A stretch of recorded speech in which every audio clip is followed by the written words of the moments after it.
Hello guys, কেমন আছো সবাই? আশা করছি সবাই খুব ভালো আছো, সুস্থ আছো। তো আজকে আমার অনেক পছন্দের একটা কচুর শাক তোমাদের সাথে শেয়ার করব। তোমরা ভিডিওটা প্লিজ স্কিপ না করে লাস্ট পর্যন্ত দেখবে। তো কালকে আমি বাজার থেকে 2 মুঠো কচুর শাক নিয়ে এসেছি বন্ধুরা। এটা কালো কচু বলে। আর কারা কারা কচুর শাক খেতে ভালোবাসো অবশ্য কিন্তু কমেন্টে জানাবে। আর কি বলো, দেখো কড়াইয়ের মধ্যে দিয়ে দিলাম জল, কারণ এটা ভালো করে জলের মধ্যে ফুটাতে হবে। দেখো ডাঁটাগুলো আমি দিয়ে দিলাম, আর দেখো কচুগুলো দিয়ে দিলাম। আর জানো তো কচু কাটতে কিন্তু আমার দেখো কাটতে কাটতে আমার হাত পুরো কালো হয়ে গেছে, আর কিন্তু হালকা হালকা চুলকাচ্ছে। কিন্তু আজকে আমি যেভাবে রান্না করব কচুর শাক কিন্তু একদমই চুলকাবে না। দেখো আমি দিয়ে দিলাম আর কি লবণ দিয়ে দিলাম, তারপরে দিয়ে দেবো একদমই হালকা কিন্তু হলুদ বন্ধুরা, আর দিয়ে দিলাম অল্প একটু সোডা। তার কারণ সোডা দিলে ফটাফট করে সিদ্ধ হয়ে যাবে, আর সিদ্ধটা কিন্তু অনেকটাই ভালো হবে আর তাড়াতাড়ি হবে।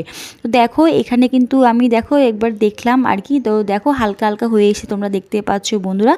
তো আর একটু যাই হোক কচুটা সিদ্ধ হচ্ছে ততক্ষণ দেখো আমি এখানে কাঁচা লঙ্কা, রসুন, কালো জিরে, তারপর দেখো শুকনো লঙ্কা নিয়ে নিয়েছি, আর পেঁয়াজ নিয়েছি কুচি করে। তো তোমরা চাইলে পেঁয়াজ দিতে পারে, নাও দিতে পারো বন্ধুরা। তো আমি যেহেতু একটু ঝাল ঝাল খেতে ভীষণ ভালোবাসি, তাই জন্য আর কি শুকনো লঙ্কা দিয়েছি। আর শুকনো লঙ্কা দিলে কিন্তু অনেকটাই টেস্ট হয়। তো দেখো শাকটা কিন্তু প্রায় আমার তোমরা দেখতে পাচ্ছ অনেক ভালো করে আর কি সিদ্ধ হয়ে গেছে। তো আমি দেখো ছাঁকনির সাহায্যে ভালো করে শাকটা উঠিয়ে জল পুরো ঝরিয়ে নিলাম। তারপরে দেখো এখানে কড়াই কিন্তু গরম করে নিলাম, গরম করার পরে দিয়ে দিলাম সরষের তেল। আর তোমরা কিন্তু এই শাকটা কিন্তু অবশ্যই সরষের তেলে বানাবে। তারপরে দেখো সব কিছু কিন্তু দিয়ে দিলাম বন্ধুরা। আর লাস্টে কিন্তু আমি আর একটা জিনিস দেবো তোমাদেরকে, পরে বলছি।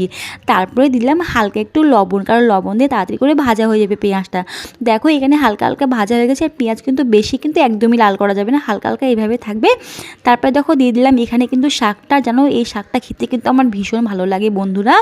আর তোমরা কিন্তু স্বাদ মতো কিন্তু লবণ দেবে, ঠিক আছে। সব থেকে যেটা বেশ সেটা হচ্ছে আচার, তোমরা চাইলে কিন্তু এখানে লেবু দিতে পারো, আমি এখানে আমের আচার দিচ্ছি। আর দিয়ে দিলাম স্বাদ মতো লবণ। আর জানো তো বেশি করে ঝাল আর আচার দিলে একদমই কিন্তু এটা কিন্তু চুলকাবে না। আর দেখো দিয়ে দিলাম সরষের তেল বেশি করে।